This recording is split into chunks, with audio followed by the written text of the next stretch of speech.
In this video, I'm breaking down the key differences between Odoo and Zoho in 2025. If you're a business owner trying to pick the right all-in-one system to manage your operations, this one's for you. Let's start with Odoo.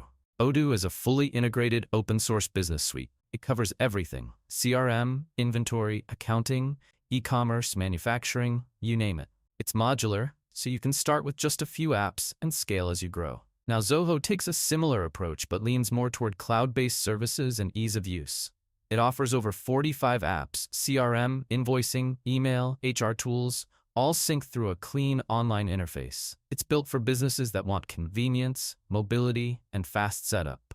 What I like about Odoo: it's highly customizable, great for businesses with specific workflows. You can self-host it or go with their cloud version. It's ideal for companies that need a true ERP with deep control over operations. What I like about Zoho: it's super easy to set up and use, especially for small teams. It's more polished right out of the box, great for remote or hybrid teams who want access from anywhere. Now for the trade-offs. Odoo can get technical. You may need developer help if you go deep into custom setups. Zoho, while user-friendly, can get pricey as you add more apps and users. Odoo's strength is flexibility. Zoho's strength is simplicity. So, which one should you choose in 2025? If you're running a growing business and want total control, Odoo is a great pick.